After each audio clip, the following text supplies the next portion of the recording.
तो बेटे हमारे चैप्टर का नाम है अम्ल, क्षारक एवं लवण, जिसे आप इंग्लिश में कह सकते हो एसिड, बेस एंड साल्ट। इस चैप्टर को समझने से पहले आपको पता होना चाहिए कि वैद्युत अपघटय का क्या मतलब है। तो सबसे पहले हम डिस्कस करेंगे वैद्युत अपघटय के बारे में।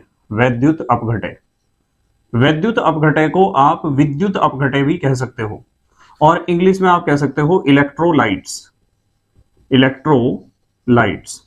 तो वैद्युत अपघटय या इलेक्ट्रोलाइट्स का क्या मतलब होता है, यदि आपको यह बात समझ में आती है तो आप इस चैप्टर को पूरे को बहुत आसानी से समझ जाओगे। विद्युत अपघटय का मतलब कोई भी ऐसा पदार्थ जिसे आप जल में घोल देते हो और जल में घुलकर वो आयनों में टूट जाता है, माने धन आयनों और ऋण आयनों में।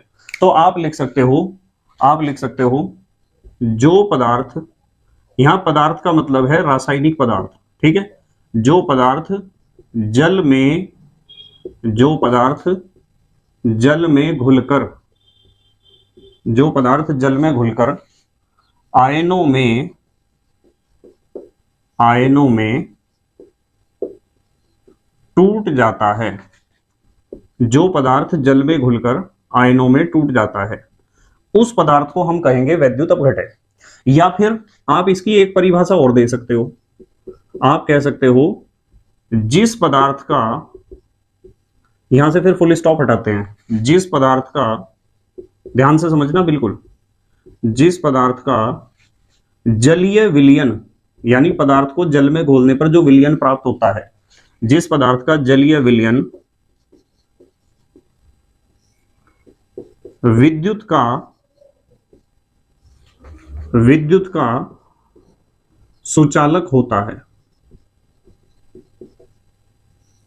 जिस पदार्थ का जलीय विलयन विद्युत का सुचालक होता है। मान लो आपके पास कोई पदार्थ है और उस पदार्थ को आप पानी में घोलते हो, पानी में घुलकर वो आयनों में टूट जाता है, तो उसका जो जलीय विलयन है उसमें बहुत सारे उपस्थित हो जाते हैं मुक्त आयन, और वे मुक्त आयन ही आवेश को एक स्थान से दूसरे स्थान तक ले जाने का कार्य करते हैं। इसलिए वो जलीय विलयन विद्युत का सुचालक होता है, क्योंकि वे मुक्त आयन ही आवेश को स्थानांतरित करने का कार्य करते हैं। जैसे कोई आपसे पूछता है कि वैद्युत अपघटय के उदाहरण बताओ आप, तो उदाहरण में आप बता सकते हो NaCl, sodium chloride. Sodium chloride को यदि आप पानी में घोल दोगे तो सोडियम क्लोराइड ऐसे टूट जाएगा, Na positive plus Cl negative. तो सोडियम क्लोराइड को जल में घोलने पर आपको मिले हैं मुक्त आयन।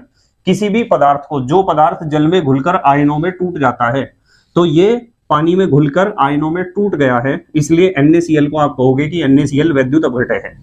इसी तरीके से यदि आपके पास HCl है, HCl को यदि आपने पानी में घोल दिया तो ये भी टूट जाएगा, H positive plus Cl negative. तो ये पदार्थ ऐसे हैं जो पानी में घुलकर आयनों में टूट जाते हैं, और जब पानी में घुलकर ये आयनों में टूट जाएंगे तो इनसे हमें मिलेंगे मुक्त आयन, और ये मुक्त आयन ही आवेश को एक स्थान से दूसरे स्थान तक ले जाने का कार्य करेंगे। इसलिए हम कहेंगे कि इनका जलीय विलयन विद्युत का क्या होगा, सुचालक। तो दोनों में से कोई सी भी परिभाषा आप बता सकते हो वैद्युत अपघटय की, ठीक है।